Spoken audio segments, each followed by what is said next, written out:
Chapter 7 The Journey to the Great Oz. They were obliged to camp out that night under the large tree in the forest, for there were no houses near.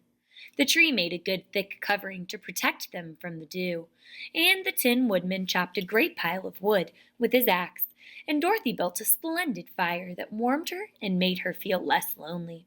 She and Toto ate the last of their bread, and now she did not know what they would do for breakfast.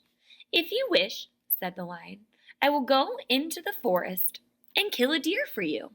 You can roast it by the fire since your tastes are so peculiar that you prefer cooked food, and then you will have a very good breakfast." "Don't, please don't," begged the Tin Woodman. "I should certainly weep if you killed a poor deer, and then my jaws would rust again."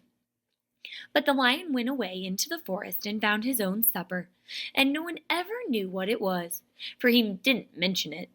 And the Scarecrow found a tree full of nuts and filled Dorothy's basket with them, so that she would not be hungry for a long time. She thought this was very kind and thoughtful of the Scarecrow, but she laughed heartily at the awkward way in which the poor creature picked up the nuts.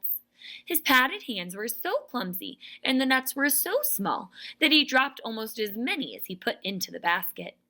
But the Scarecrow did not mind how long it took him to fill the basket, for it enabled him to keep away from the fire, as he feared a spark might get into his straw and burn him up. So he kept a good distance away from the flames and only came near to cover Dorothy with dry leaves when she lay down to sleep. I'm not sure why this page didn't load, guys. Sorry, you'll just have to listen to this part. These kept her very snug and warm, and she slept soundly until the morning.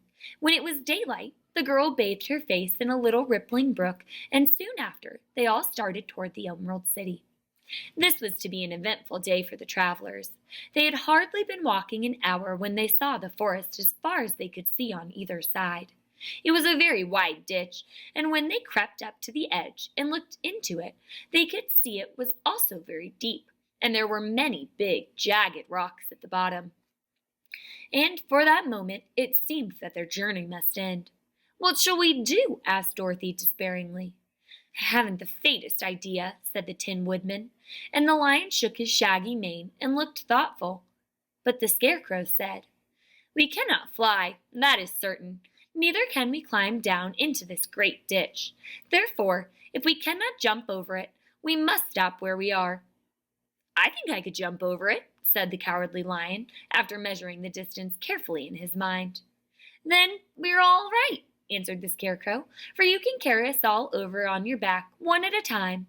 "Well, I'll try," said the Lion, "for who will go first?"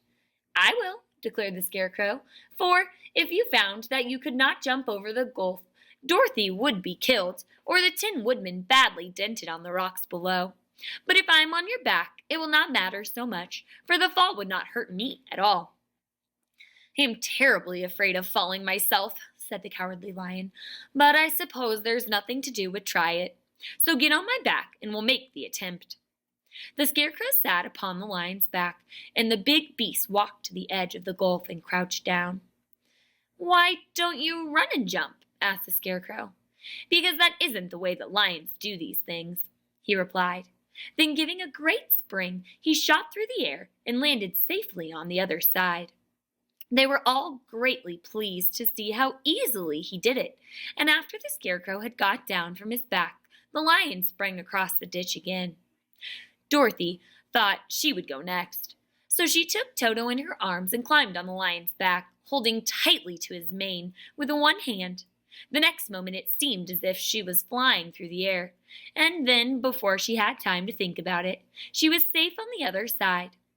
The Lion went back a third time and got the Tin Woodman, and then they all sat down for a few moments to give the beast a chance to rest, for his great leaps had made his breath short, and he panted like a big dog that he had been running too long. They found the forest thick on this side, and it looked dark and gloomy. After the Lion had rested, they started along the road of yellow brick, silently wondering, each in his own mind, if ever they would come to an end of the woods and reach the bright sunshine again. To add to their discomfort, they soon heard strange noises in the depths of the forest, and the lion whispered to them that in this part of the country that the Kalidas lived. "What are Kalidas?" asked the girl. "They are monstrous beasts with bodies like bears and heads like tigers," replied the lion, "and with claws so long and sharp that they could tear me in two as easily as I could kill Toto. I'm terribly afraid of the Kalidas." "I'm not surprised that you are," returned Dorothy. "They must be dreadful beasts." The lion was about to reply when suddenly they came to another gulf across the road. But this one was so broad and so deep that the lion knew at once he could not leap across it. So they sat down to consider what they should do. And after serious thought, the Scarecrow said, "Here is a great tree standing close to the ditch. If the Tin Woodman can chop it down so that it will fall into the other side, we can walk across it easily." "That is a first-rate idea," said the lion. "One would almost suspect you had brains in your head instead of straw." The woodman set to work at once, and so sharp was the axe that the tree was soon chopped nearly through.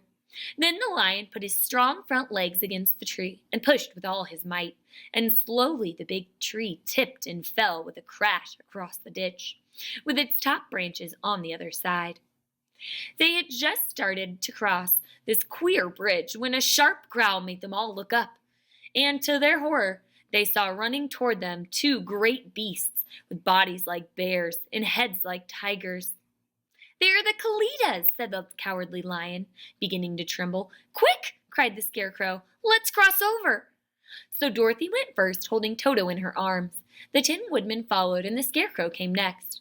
The lion, although he was certainly afraid, turned to face the Kalidas, and then he gave so loud a terrible roar that Dorothy screamed and the Scarecrow fell over backwards, while even the fierce beast stopped short and looked at him in surprise. But seeing they were bigger than the lion, and remembering that there were two of them and only one of him, the Kalidas again rushed forward, and the lion crossed over the tree and turned to see what they would do next.